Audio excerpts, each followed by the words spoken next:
Hi, hey, this is my grandfather's deer rifle. It is a 30-40 Krag, and you can tell by the length of it that this is the 30-inch. It hasn't been cut down. The stock was sporterized a little bit. There's no top wood on it, but I mean, this is what he hunted with all of his adult life, as far as I know. My grandfather was 64 when he passed away, and it was in 1974, and I was just 12 years old. So really just was ready to hunt at the time. And this is his hunting license, his last hunting license that he had. And this is a knife that he used to skin the deer. My mother had given me those before she had passed away, and the rifle had been in the care of my aunt and my cousins for all these years, and I asked them just recently if I could take the gun out and shoot it. And by all means, yeah, go take it out and shoot it. So I have it for a few days, and I did take it out to the rifle range, and I shot it. And I think you'll be surprised just how well these old rifles shoot. So let's take a look.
Well, as you can see, the old rifle, 50 yards, I was shooting cast bullets out of it because, that's what I have.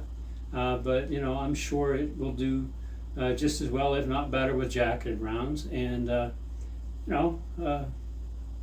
I didn't want to really shoot high power stuff in here. I wasn't sure about the rifle. I had taken the bolt apart and looked at it, and everything looked fine. There was no cracks. There was nothing. The barrel, the rifling in the barrel is really good, so you can still see rifling in it. So that part of it was, not an issue. The rifle's in fairly good shape. It is a little rusty in places, but hey, these rifles were, they're way over 100 years old. So I did decide, as usual, I would take and shoot it offhand at the 50-yard line, and here's me doing that.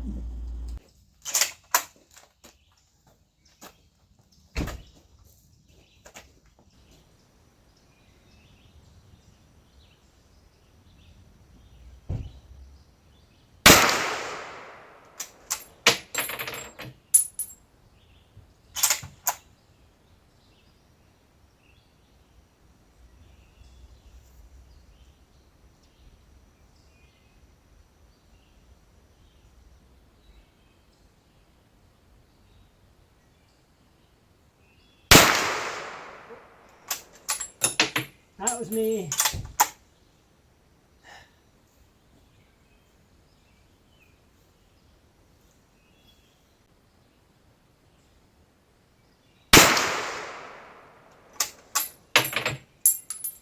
You gotta set the sight every time you shoot it.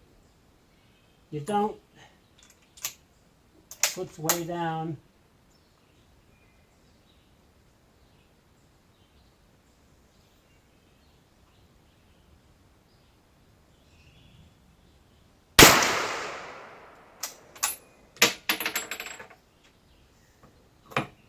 Two left. See what we can do.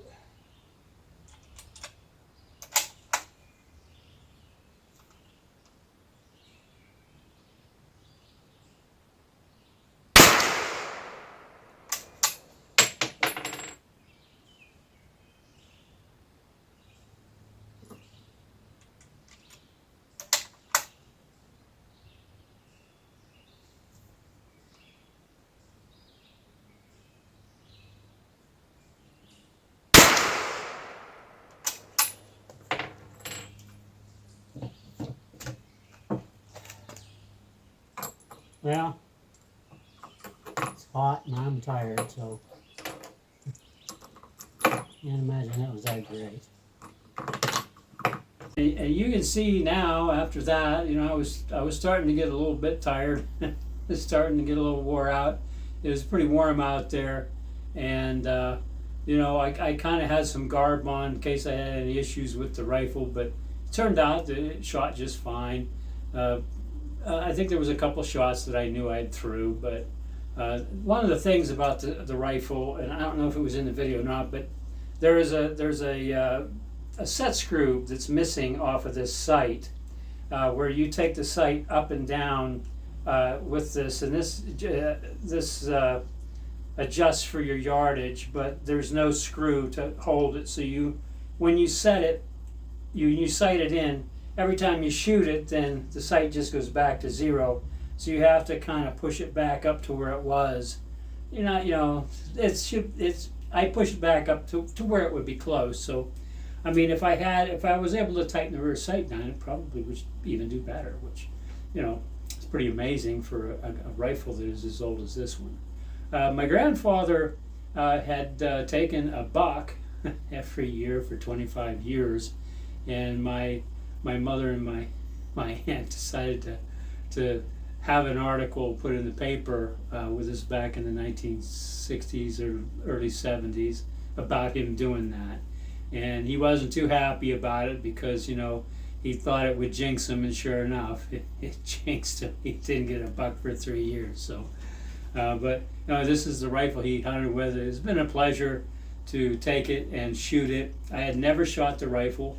You know, I had never seen the rifle shot. So I don't even know that my cousins have ever shot the thing. I know that my older cousin Steve had got the rifle, and I'm not sure whether he hunted with it or not. I mean, I don't even know if the last person to shoot the thing was me and then my grandfather before that, but probably not, but it might have been. I mean, the old rifle might have sat for, you know, better part of 50 years and never been shot. So I was glad to get it out, and I could see that there was anything wrong with it, and I enjoyed shooting it. As you can see, the old rifle's still, you know, it's still plenty accurate enough to kill deer. The cartridge is plenty powerful enough to kill deer, and it was certainly a joy for me to shoot the old rifle.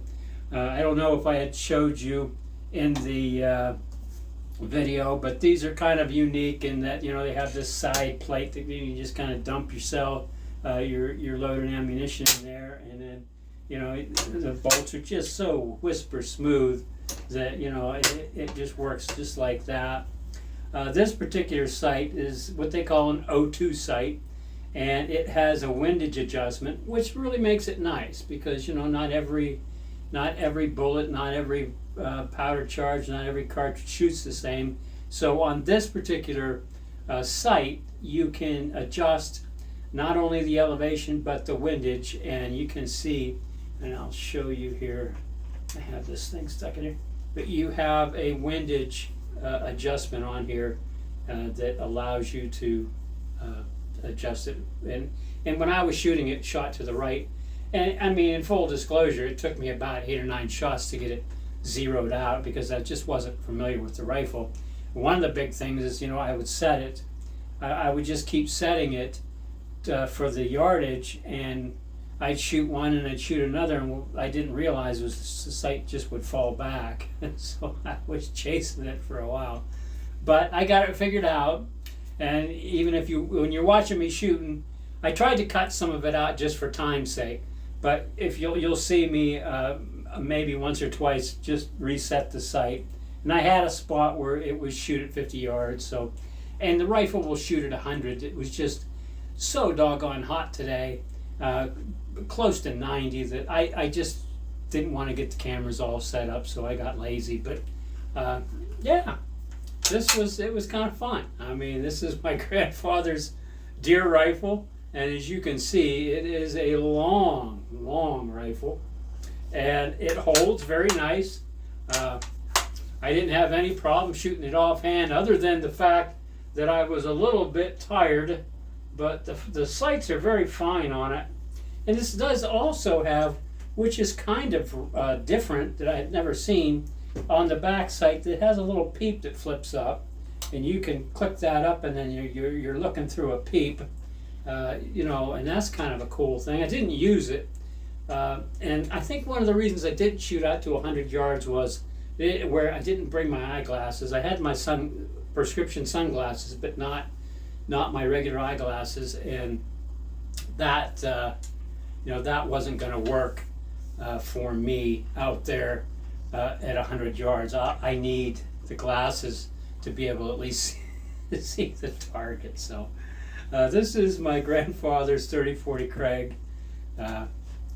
Like I said, it was a joy to shoot it, and I'll be running this back to my cousins and here this week. But you know, I appreciate the loan of it. It was sure exciting to shoot my granddad's old Krag. So hey, that's my video for today. I appreciate you watching, and if you'd like to like and subscribe, I would appreciate that. Give me a thumbs up, and I will keep these videos coming every week, and I appreciate you.